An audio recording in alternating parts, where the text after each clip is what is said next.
Buenos días, mi nombre es Marta Mamonde, soy profesora de la UNED, Universidad Nacional de Educación a Distancia, y antes de comenzar me gustaría agradecer a la organización del Congreso La Latina la oportunidad que me brinda de participar con una comunicación que lleva por título La construcción de la paz, arte y comunicación desde la mirada de Jane Addams. Y me gustaría señalar la relevancia actual del tema. Jane Addams presenció el poder de la publicidad para manipular a la opinión pública. Bajo el mandato y la presidencia de Wilson, se creó el Comité de la Opinión Pública para convencer a una población norteamericana, en principio reacia a la guerra, de la participación de Estados Unidos en la Primera Guerra Mundial. Jane Addams también criticó la mercantilización del arte y su uso ideológico para perpetuar estereotipos de género y estereotipos de clase. Pues bien, ese poder de manipulación se ha incrementado en la sociedad actual, en la sociedad en red. Como Noam Chomsky nos recordara, las instituciones que financian las agencias informativas pues tienen una gran influencia en las noticias que se transmiten y en cómo se transmiten y divulgan.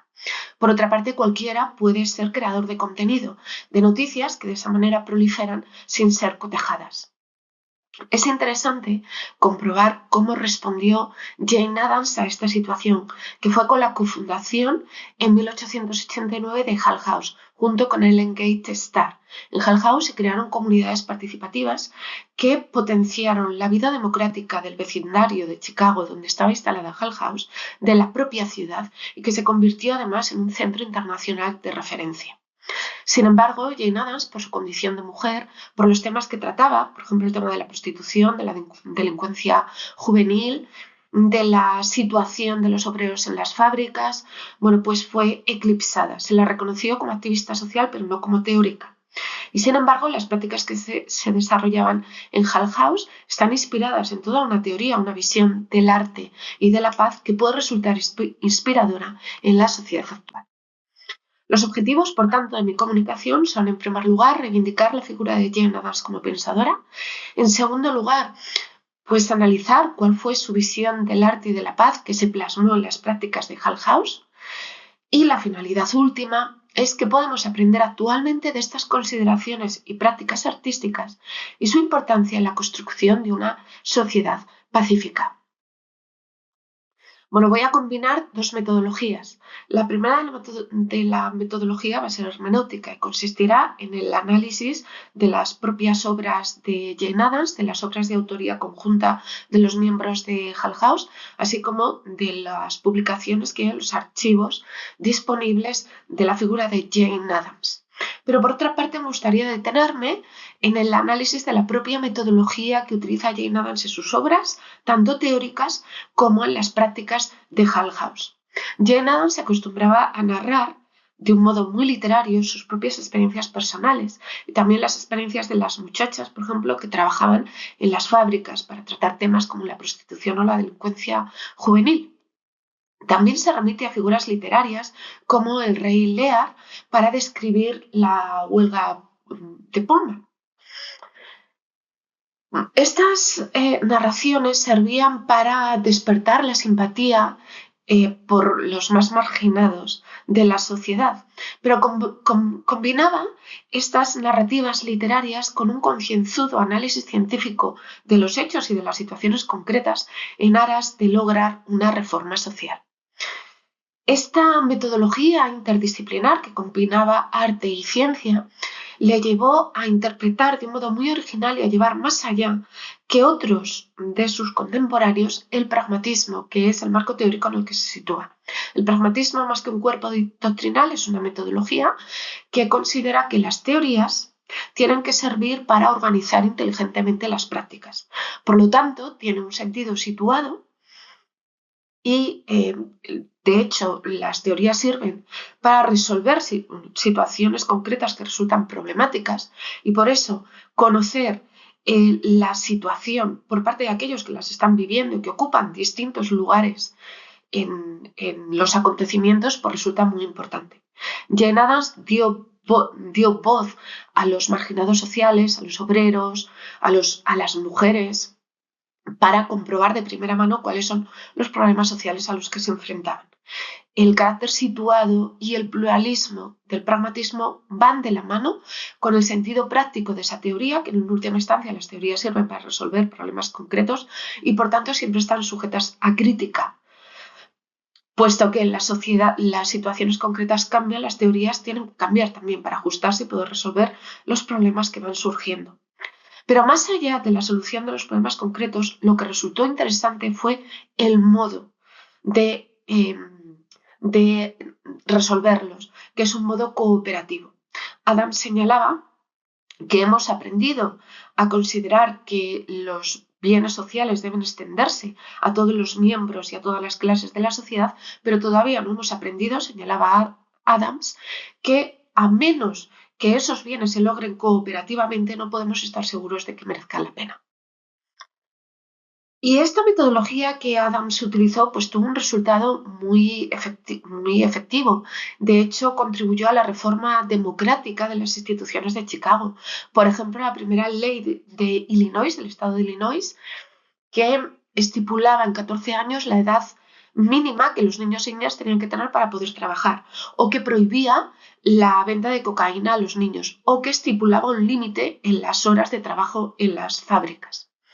Pero me gustaría señalar las comunidades que se organizaron, comunidades de todo tipo, de tipo científico, talleres de teatro, de música, de escultura, de pintura, que se organizaron en Hull House y que tenían una organización cooperativa participativa.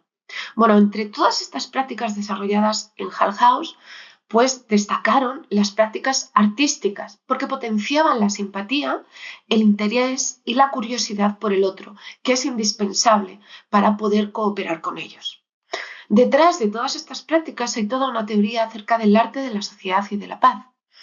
Jane Addams se mostró muy crítica con la visión del arte propio de su época, de hecho con la formación artística que tenían las mujeres en la época victoriana y que les impedía su participación social activa.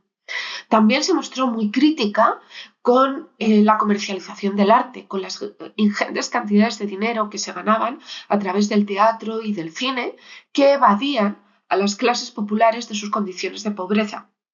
Y que por otra parte enseñaban, dice casi en palabras literales Jane Addams, a las mujeres a buscar marido como única opción vital. Jane Addams creía necesaria democratizar las artes y también democratizar la sociedad, es decir, potenciar la participación activa de las mujeres en la reforma social. Y para eso fundó, como he señalado anteriormente, Hull House. En Hull House se crearon comunidades artísticas en las que los distintos vecinos de distintas procedencias étnicas pues compartían los propios contenidos de su cultura. Muchas de estas prácticas eran dirigidas por mujeres y de esa manera, a través de las prácticas artísticas de Hull House, de los talleres de escultura, de los talleres de pintura, del taller de teatro, también de los conciertos musicales, pues se rompieron las barreras y de género, logrando una convivencia pacífica entre vecinos cuyos países de origen se encontraban en guerra. Y de hecho, Adams consideraba que para lograr la paz no es suficiente con la tolerancia pasiva del otro, sino que hay que cooperar y trabajar activamente por lograr una comunidad pacífica. De hecho, criticó a los, en su época, denominados defensores prácticos de la paz, una élite de empresarios también y de miembros de la academia que consideraban, que gracias al avance del comercio internacional se iba a sustituir la guerra como forma de conseguir nuevas propiedades, como ocurría en la Edad Media, con una sociedad en la que el arbitraje internacional y los tribunales dirimiesen los conflictos. Para Jane Addams, como he comentado antes, se estaban manteniendo actitudes jerárquicas y actitudes de sometimiento en una sociedad supuestamente moderna, industrial y basada en el comercio. Por ejemplo, una relación de jerarquía y de dependencia entre los obreros y los empresarios y entre las mujeres y los hombres. Era necesario transformar esa sociedad industrial y supuestamente moderna para lograr realmente una sociedad pacífica. Y para eso era necesario sustituir ese ideal de autosuficiencia por un ideal de cooperación. Y el arte, que potencia la simpatía y el interés por el otro, es indispensable para potenciar esa cooperación. Si siempre había señalado la importancia del arte en sus últimos años de vida, esto se acusó. En primer lugar, Adams consideraba que las prácticas artísticas permiten evitar ese crudo nacionalismo que se estaba extendiendo en Estados Unidos. En segundo lugar, impide la homogeneización cultural y también sirve de remedio contra una ingeniería social que se estaba difundiendo en Estados Unidos tras la Primera Guerra Mundial y que lo único que quería lograr era ciudadanos productivos. Bueno, podemos concluir afirmando que Jane Addams ofrece una visión entretejida de las artes, la paz y la comunicación que se plasmó en las prácticas de Hull House y que puede ser inspiradora actualmente, puesto que las tendencias sociales que Addams criticó y a las que intentó dar respuesta se han potenciado y mantenido. Frente a la visión del ser humano como autosuficiente, y a la consideración de que el avance social se logra a través de la lucha, Adams consideraba que somos interdependientes. El avance social y personal depende de la cooperación. El arte, que potencia la simpatía e interés por los otros, resulta de esta manera indispensable para cooperar, pero también puede ser un instrumento de manipulación. Por eso es necesario transformar las artes y democratizarlas, tal y como Jane Addams hizo en Hull House.